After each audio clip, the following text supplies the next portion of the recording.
عبد الرحمن بن ملجم ملعون کا سن لیجیے پھر آج. مولا کا ایک گورنر تھا یمن کا. مولا کو بہت پسند تھا, اسے معزول نہیں کیا, بہت سے لوگوں کو بس سب کو معزول کر دیا اور اسے کہا کہ تم اپنے جیسے 10 افراد کو بھیجو جن کی میں تربیت کروں, جو پھر یمن کو چلائیں گے. سنیں گے نا؟ اس نے 10 افراد بھیج دیے. اس نے 100 افراد کا انتخاب کیا. 100 افراد میں سے پھر 40 کو چنا. ان میں سے جو سب سے اچھے 10 افراد تھے انہیں کوفے بھیجا, کہا تم جاؤ جا کے علی بن ابی طالب سے تربیت لے کے.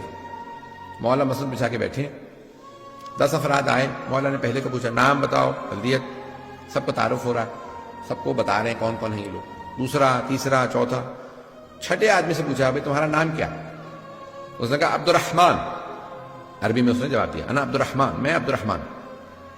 مولا نے اس کو دیکھا اور کہا انا للہ و انا الیہ راجعون. اس نے فوراً پلٹ کے پوچھا آپ نے کلمہ استرجاع کیوں پڑھا؟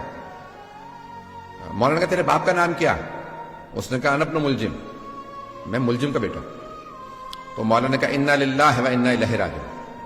کلمہ استرجاع دوبارہ پڑھا. اس نے کہا کیا بات ہے, کیا میں مرنے والا ہوں؟ مولا نے کہا مرادی انت, تو مرادی ہے. عبد الرحمن ابن ملجم ہے, مرادی قبیلے سے تھا, مراد. اس نے کہا کہ ہاں. مولا نے پھر کہا انا للہ و انا الیہ راجعون. کہا کیا بات ہے آپ بار بار کلمہ استرجاع کیوں پڑھ رہے ہیں؟ کیا میں مرنے والا ہوں؟ مولا نے کہا نہیں, تو میرا قاتل ہے. اس نے کہا قاتل نہیں, میں تو آپ کا چاہنے والا ہوں. مولا نے کہا نہیں, تو میرا قاتل ہے. میں تجھے ابھی سے وارننگ دے رہا ہوں, تجھے تحدید کر رہا ہوں, تو جہنم میں جائے گا اپنے اس گناہ کی وجہ سے, اور وہ لعنت ہوگی, تو جہنم کے اس گڑھے کے اندر جائے گا کہ جہاں کوئی نہیں ہوگا. اس نے کہا نہیں, کیسے ہو سکتا ہے میں آپ کو مار دوں؟ مولا نے کہا میں تجھے بتا رہا ہوں, تو قاتل ہے میرا. ایک مرتبہ اس نے کہا کہ بھئی کیسے ہو سکتا ہے, آپ مجھے مار دیں, ابھی مار دیجئے. مولا نے کہا کس جرم میں, جو تُو نے بھی کیا نہیں؟ اسلام میں جرم سے پہلے سزا نہیں ہے, جرم کے بعد سزا ملتی ہے. تو نے بھی جرم نہیں کیا, لیکن میں تجھے ابھی سے وارننگ دے رہا ہوں. اب اسے اندازہ نہیں, آہستہ آہستہ وہ ایک فاحشہ کا جو ہے وہ عاشق ہو گیا. اب ممبر کے قابل نہیں کہ میں بیان کر سکوں. اس کا نام قطام تھا. ہمارے ہاں بھی کہا جاتا ہے نا, گالی دینی ہوتی ہے تو قطامہ کہتے ہیں, یہ اس کا نام تھا. اس نے بھی شرط رکھی, اور وہ بھی مولا کی دشمنوں میں سے تھی اور ملعونہ تھی, اور بہرحال کہ بھی میں شادی کروں گی لیکن مجھے ایک کنیز چاہیے, 5000 دینار چاہیے, اور علی بن ابی طالب کا سر چاہیے. الوقائع والحوادث میں اس روایت کو لکھا. کچھ لوگوں نے کہا ہے معاویہ سے بھی لنکس تھے. اور بہرحال اہل بیت کے قتل کے اندر آپ کو پتا بنو امیہ کا ہمیشہ کردار رہا. بنو امیہ نے بڑا منفی کردار ادا کیا. اہل بیت کے خلاف جو سب سے بدترین جو دشمن اہل بیت کے گزرے ہیں اور اب تک ہیں وہ بنو امیہ.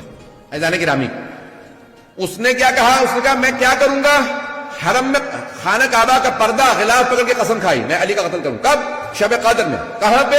مسجد کے اندر, مقدس جگہ پہ, مقدس رات میں مقدس ترین ہستی کا قتل کرنے آ رہا ہے. کیا سمجھ کے؟ عبادت سمجھ کے. کیا اس زمانے میں ایسے لوگوں پہ لعنت تھی, تو آج ایسے لوگوں پہ لعنت نہیں؟ پتہ نہیں میں نے پیش کیا یا نہیں پیش کیا. یہ آج امام بارگاہوں میں مساجد میں وہ کہتے ہیں میں عبادت کر رہا ہوں, میں شیعوں کو مارنے جا رہا ہوں, میں سامرہ کا حرم کناروں میں عبادت کر رہا ہوں. عزیزان گرامی, اسی لیے ہم کہتے ہیں کھولو آنکھیں, دماغ کھولو, کان کھولو. ایسے اگر لوگوں کو تم تاریخ میں, آج ایسے لوگ ہیں, اور پاکستان میں کب کہا؟ جب خود کے حملے شروع ہوئے پاکستان میں, کہا نہیں یہ ملعون ہے. عزیزان گرامی, اگر پاکستان میں حملہ ہو تو ملعون ہے, دوسرے ملکوں کے اندر حملہ ہو تو ملعون نہیں ہے, عراق میں حملہ ہو تو ملعون نہیں ہے, شام میں جناب زینب کے حرم پہ حملہ کرے تو ملعون نہیں ہے ایسے لوگ, اور اگر تاریخ میں علی پہ حملہ کرے تو ایسے آدمی ملعون نہیں ہے. میں یہ سخت ترین جملے کہیں, میں بہت معذرت, لیکن میں کہنے پہ مجبور ہوں, آج یہ پڑھنے پہ مجبور ہوں. ایسے حالات ہیں, اگر میں نہیں کھولوں گا تو کوئی اور نہیں بولے گا. عزیزان گرامی, یہ تاریخ کے وہ کردار ہیں کہ جن پہ تاریخ میں بھی لعنت تھی, آج بھی لعنت ہے. اللہ ان لوگوں پہ لعنت بھیجتا ہے, اس کا رسول ان پہ لعنت بھیجتا ہے, ملائکہ لعنت بھیجتے ہیں. قیامت تک کے لیے ایسے لوگوں پہ لعنت ہے. اور جو ان پہ لعنت نہیں بھیجتے ان کا کیا حال ہونا چاہیے؟ ان پہ لعنت نہیں ہونی چاہیے. اگر تو وہ نہیں سمجھتے تو معاف ہے, اور اگر سمجھتے ہیں اور لعنت نہیں بھیجتے تو ان پہ بھی لعنت.